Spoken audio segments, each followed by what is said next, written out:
Halo rekan-rekan semuanya, kembali lagi bersama saya dan di sini saya akan kembali melanjutkan pembahasan seputar dengan cryptocurrency dan juga seputar perkembangan Pi Network ya. Nah, di sini rekan-rekan juga bisa melihat dalam layar rekan-rekan ini adalah salah satu daripada CEO JP Morgan, yaitu adalah Jamie Dimon ya, dan akhir-akhir ini sedang menghebohkan publik terkhusus bagi para pelaku-pelaku atau investor dalam dunia cryptocurrency, karena di sini untuk CEO daripada JP Morgan yaitu Jamie Dimon ya. Nah, di sini akhir-akhir ini juga sedang mencuat karena di sini beliau secara terang-terangan itu akan menutup daripada aset kripto dan juga Bitcoin ya kalau beliau menjadi pemerintah. Dan apa alasan dan mengapa beliau akan menutup kripto dan juga Bitcoin?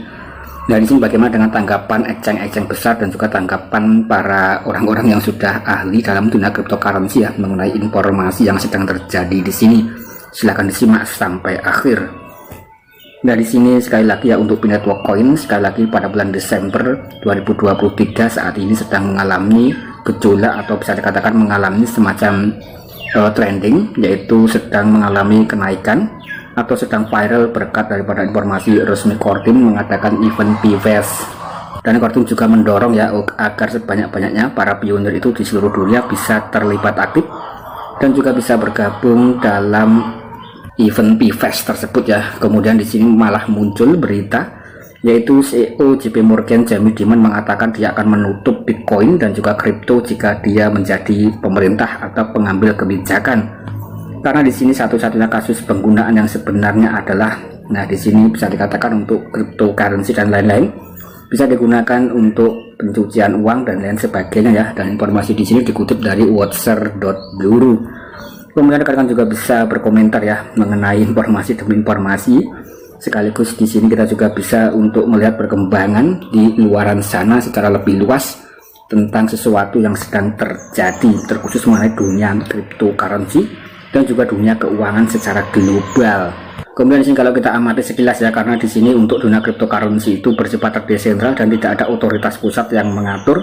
Jadi rekan-rekan itu juga bisa bebas berinteraksi dengan DApps ya. Nah, kemudian di sini untuk tanggapan daripada Binance kita juga bisa melihat ya. Jadi kita harus melihat dari dua sisi yang berbeda.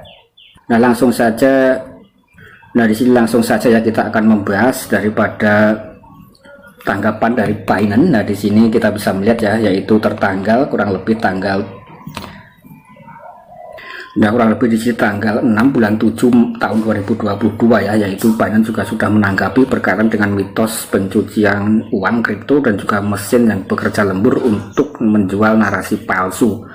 Kemudian di sini kita juga bisa melihat ya, intinya di sini untuk pihak Binance itu juga bisa dikatakan ini menyanggah daripada anggapan-anggapan bahwa untuk daripada cryptocurrency itu bisa digunakan untuk pencucian uang. Nah, itu tergantung daripada siapa yang menggunakannya.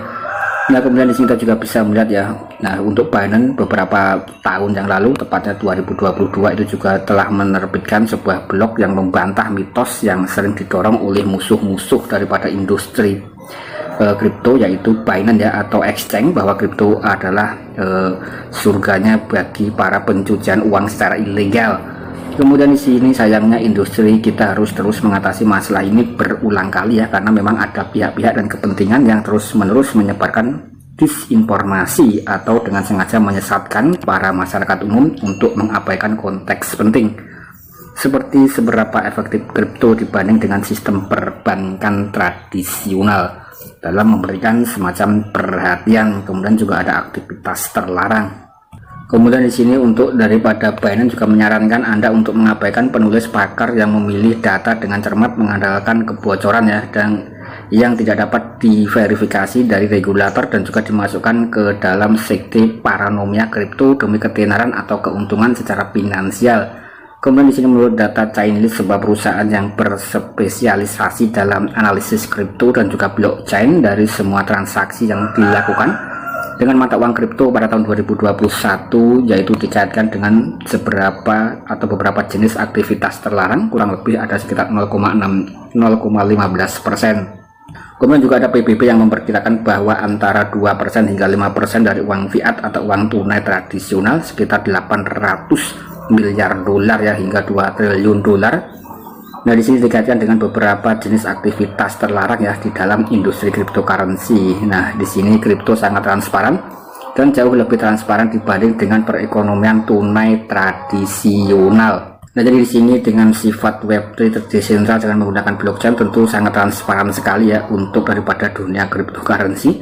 Dan memang kita juga bisa melihat rekan-rekan tentang daripada persaingan demi persaingan. Nah, di sini terkhusus mengenai persaingan antara perbankan dan juga dunia kripto.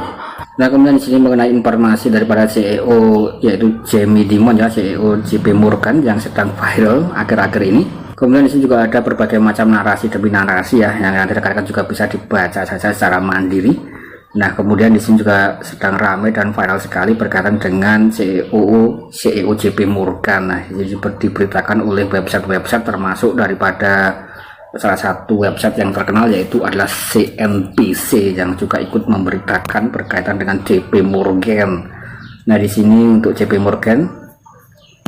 Kemudian di sini intinya untuk daripada JP Morgan ya atau CEO-nya itu memang bisa dikatakan ya bertentangan dengan dunia cryptocurrency yang karena di sini memiliki sifat yang terdesentral dan tidak bisa dikendalikan, mungkin kurang lebih seperti itu ya. Kemudian di sini bagi rekan-rekan yang sudah melakukan investor atau investasi dalam dunia cryptocurrency tentu memiliki semacam pandangan yang lain karena di sini dunia sudah mulai bergerak ya dan tidak mungkin untuk perkembangan teknologi itu bisa berhenti atau mandek ya. Jadi untuk perkembangan teknologi itu pasti akan terus bergerak dan blockchain adalah solusi daripada era digital yang akan datang, mungkin kurang lebih ya seperti itu. Dan bagaimana dengan pendapat rekan-rekan semuanya ya menanggapi daripada informasi seperti ini, kurang lebih seperti itu. Nanti bisa ditulis saja komentarnya dalam kolom komentar. Kemudian rekan-rekan juga bisa untuk mengunjungi daripada salah satu Twitter yaitu watcher.guru ya, karena di sini juga memberitakan semacam informasi demi informasi berkaitan dengan bisa dikatakan ini untuk watcher.guru. Dari sini memberikan Anda liputan yang tak tertandingi dan tidak memihak tentang segala hal keuangan ya secara dengan real time.